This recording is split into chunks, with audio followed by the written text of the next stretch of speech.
எங்களுக்கு எவ்வித நஷ்டமும் ஏற்படக்கூடாது. சொந்த கடை வச்சுருந்தாலும் எங்களுக்கு நஷ்டம் வந்துடக்கூடாது. நாங்கள் சொந்தமாக சுயமாக ஒரு வியாபாரம் பார்த்தாலும் அந்த வியாபாரத்திலும் எங்களுக்கு நஷ்டம் வந்துடக்கூடாது. வியாபாரத்திற்கென வாங்கி வைத்த பொருட்கள் வீணடைந்து விடக்கூடாது. வியாபாரத்திற்கு நாங்கள் செல்ல போனால் எங்களிடத்திலே வரக்கூடிய வாடிக்கையாளர்கள் பொருளின் விலையை ரொம்ப குறைத்து கேட்டு எங்களுக்கு நஷ்டத்தை ஏற்படுத்தி விடக்கூடாது. பேரிடர்கள். அஸ்ஸலாமு அலைக்கும் வரஹ்மத்துல்லாஹி வபரகாத்துஹு. அல்லாஹ்வின் பேர் உதவியும் உபகாரமும் உலக மக்கள் அனைவரின் மீதும் என்றென்றும் நிலைத்து நிரப்பமாக நிலவட்டுமாக என்கின்ற உயரிய துஆவோடு இந்த துஆவின் வகுப்பை நாம் தொடங்குவோம். எண்ணிலடங்காத சகோதரர்கள் கேட்ட ஒரு துஆ என்னவென்றால், வியாபாரத்திலும் நாங்கள் செய்யக்கூடிய தொழில் துறைகளிலும் நாங்கள் செல்லக்கூடிய பயணங்களிலும் எங்களுக்கு எவ்வித நஷ்டமும் ஏற்படக்கூடாது. சொந்த கடை வச்சுருந்தாலும் எங்களுக்கு நஷ்டம் வந்துடக்கூடாது. நாங்கள் சொந்தமாக சுயமாக ஒரு வியாபாரம் பார்த்தாலும் அந்த வியாபாரத்திலும் எங்களுக்கு நஷ்டம் வந்துடக்கூடாது. வியாபாரத்திற்கென வாங்கி வைத்த பொருட்கள் வீணடைந்து விடக்கூடாது. வியாபாரத்திற்கு நாங்கள் செல்ல போனால் எங்களிடத்திலே வரக்கூடிய வாடிக்கையாளர்கள் பொருளின் விலையை ரொம்ப குறைத்து கேட்டு எங்களுக்கு நஷ்டத்தை ஏற்படுத்தி விடக்கூடாது. பேரிடர்கள், ஆபத்துகள் எங்களுடைய வியாபாரத்தில் வந்துவிடக்கூடாது.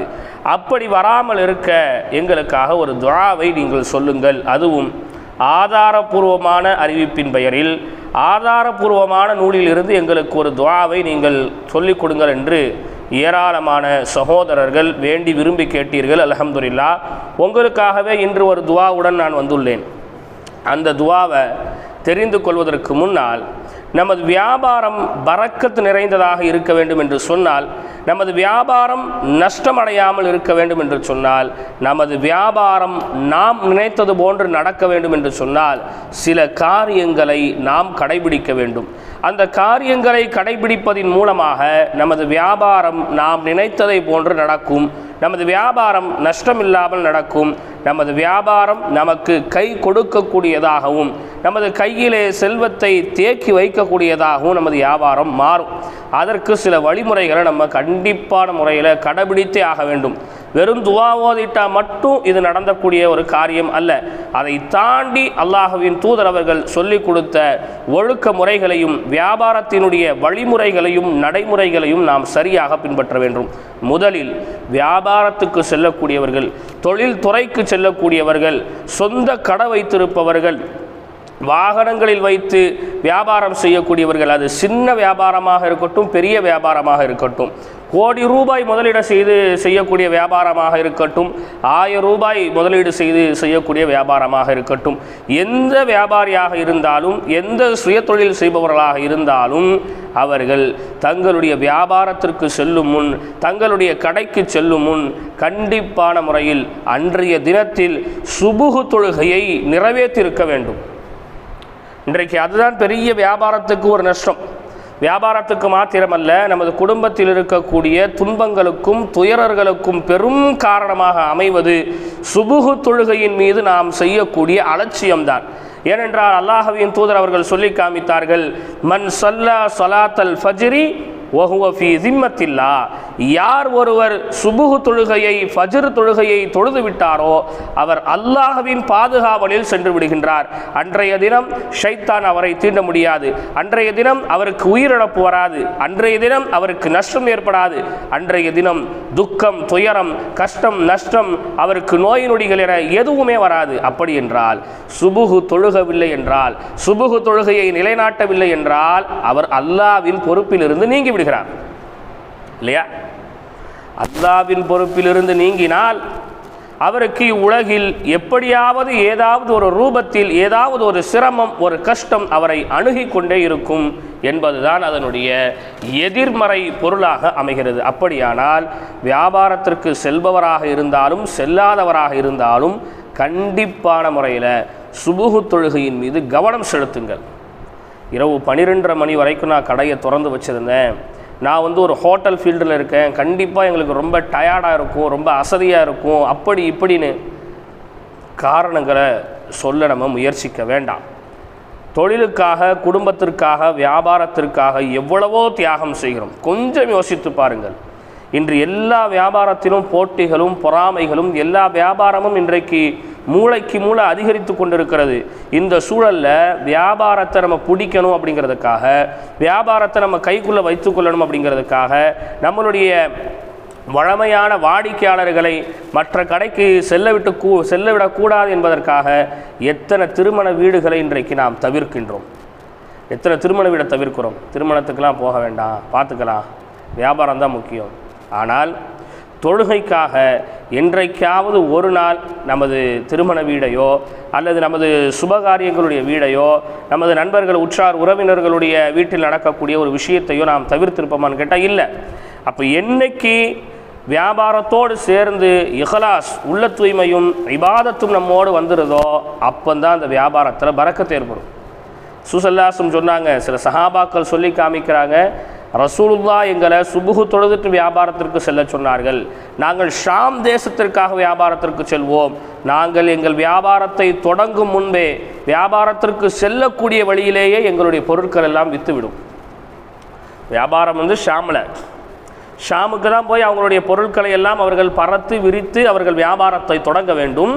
ஆனால் ஷாமுக்கு செல்வதற்கு முன்னால் இவர் இன்ன பொருளை விற்கக்கூடியவர் தான் என்று எங்களை மக்கள் அடையாளம் கண்டு செல்லக்கூடிய வழிகளிலே எங்களுடைய வியாபாரம் முடிந்துவிடும், நாங்கள் ஷாமுக்கே செல்ல மாட்டோம், திரும்ப ஊருக்கே வந்து விடுவோம் என்கின்றார்கள். அப்படின்னா அந்த சுபுகு தொழுகையினுடைய அந்த முக்கியத்துவம், அந்த சுபுகு தொழுகையில் நம்ம காமிக்கக்கூடிய அந்த அக்கறை முயற்சி பண்ணி பாருங்கள், செய்து பாருங்கள். நடக்கிறதா இல்லையா என்பதை ஒரு முறை செய்து பாருங்கள். இன்றைக்கு சுபுகு தொழுது விட்டு நான் செல்கின்றேன், என் வியாபாரத்தில் நஷ்டம் வந்துடவே கூடாதுன்ட்டு அல்லாட்ட உரிமையோடு அல்லாட்ட சொல்லி பார்த்து விட்டு நீங்கள் செல்லுங்கள். நிச்சயம் உங்களுடைய வியாபாரத்தில் ஒரு துளியும் நஷ்டம் வராது, ஒரு பைசா ரூபா நஷ்டம் ஏற்படாது. அப்போ இன்றைக்கி நம்ம அதில் அலட்சியம் செய்கிறோம். 8 மணிக்கு எந்திரிக்கணும், அவசரமாக குளிக்கணும், அவசரமாக சாப்பிடணும், அவசரமாக கடைக்கு போயிடணும். அங்கே மார்க்கம் சொன்ன வழிமுறைகளில் நம்ம நடக்கிறோமா, மார்க்கம் சொன்ன வழிமுறைகளில் வியாபாரம் செய்கிறோமா அப்படிங்கிறத நம்ம பார்க்குறதே இல்லை. அப்போ முதல் விஷயம் சுபுகு தொழுகையில் கவனம் செலுத்துங்க. 2வது விஷயம், பெரிய தொழில் நடத்தக்கூடியவர்கள், கடை வைத்திருப்பவர்கள், உங்களிடத்திலே வேலை செய்யக்கூடிய பணியாளர்களிடத்தில் அன்பான முறையில் நடந்து கொள்ளுங்கள். உங்கள் பணியாளர்கள்ட்ட, உங்கள் வேலைக்காரங்கள்ட்ட நீங்கள் கடுகடுத்தவர்களாக நடந்து கொண்டால், நீங்கள் முகம் சுழித்தவராக நடந்து கொண்டால், அவர்கள் பார்த்த வேலைக்கான ஊதியத்தை, சம்பளத்தை தாமதமாக கொடுப்பவராக நீங்கள் இருந்தால், அவர்களுக்கு தேவைப்படக்கூடிய நேரங்களில் விடுமுறை கொடுக்காதவராக நீங்கள் இருந்தீங்கன்னா உங்கள் வியாபாரம் என்பது செழித்தோங்காது, அது மாறாக தோல்விற்குரியதாக மாறிடும். உங்களுடைய பணியாளர்கள்ட்ட ரொம்ப அன்பாக நடந்து கொள்ளுங்கள், அவர்களிடத்தில் அக்கறையான முறையில் நடந்து கொள்ளுங்கள். அவர்கள் செய்யும் தவறுகளை கூட எந்த விதத்தில் சொல்ல வேண்டுமோ அந்த விதத்தில் சொல்லுங்கள். உங்களுடைய பணியாளர்களுடைய சுயமரியாதையினுடைய விஷயத்தில் ரொம்ப கவனமாக இருங்க. நாம் சம்பளம் கொடுக்குறோம், நம்ம என்னனாலும் பேசலாம், எப்படினாலும் பேசலாம், எந்த வேலையை வேணாலும் சொல்லலாம், இவரால் ஒன்றும் செய்ய முடியாதுன்னு சொல்லி அவர்களை மட்டம் தட்டி அவர்களை மதிப்பு குறைவாக நீங்கள் நடத்துனீங்கன்னு சொன்னால், அவர் படக்கூடிய அந்த மனக்கவலையின் காரணமாக, அவருக்கு ஏற்படக்கூடிய அந்த மன சோகத்தின் காரணமாக உங்கள் வியாபாரம் சோகத்தை நோக்கி நகரும். அப்போ அவங்கள்ட்ட ரொம்ப நல்ல முறையில் நடந்துக்குங்க. இது 2வது விஷயம். 3வது விஷயம், நீங்கள் விற்கக்கூடிய பொருளுக்கு நியாயமான ஒரு லாபத்தை நிர்ணயியுங்கள். ஒரு பொருள் 100 ரூபாய்க்கு விற்றால் நமக்கு அதில் 30 ரூபாய் கிடைக்கிறது. அந்த 30 ரூபாயில் 10 ரூபாய் சம்பளம் போகிறது, 10 ரூபாய் கடவாடைக்கு செல்கிறது, 10 ரூபாய் நமக்கு லாபமாக இருந்தால் நீங்கள் 100 ரூபாய்க்கு விற்கலாம். ஒரு பொருளை 100 ரூபாய்க்கு விற்கிறோம்னா அந்த பொருளை 100 ரூபாய்க்கு விற்கிறோம், ஒரு நல்ல ஒரு லாபமாகவே அது இருக்கட்டும். அநியாய லாபம் என்பது வைக்காதீர்கள். 100 ரூபாய்க்கு விற்கக்கூடிய பொருளை 300 ரூபாய் சொல்லி கடைசியில் 250 ரூபாய்க்கு விற்பது மார்க்கம் தடுத்தது. அல்லாஹ்வின் தூதர் அவர்கள் சொல்லி காமித்தார்கள், வியாபார பொருட்களில் அதிக முதலீடுகளில் அதிக லாபம் வைப்பவர்களை அல்லாஹ் சபிக்கிறான். ரொம்ப அதிகமாக லாபம் வைக்கக்கூடாது. அந்த பொருளை பற்றி பொய் சத்தியம் சொல்லி வியாபாரம் பண்ணாதீங்க. 3வது விஷயம், அதிகமாக லாபம் வைக்காதீங்க. 4வது விஷயம், ஒரு பொருளை விற்கும்போது அந்த பொருளில் பொய் சத்தியம் செய்யவே செய்யாதீங்க. முதல்ல சத்தியமே செய்யக்கூடாது.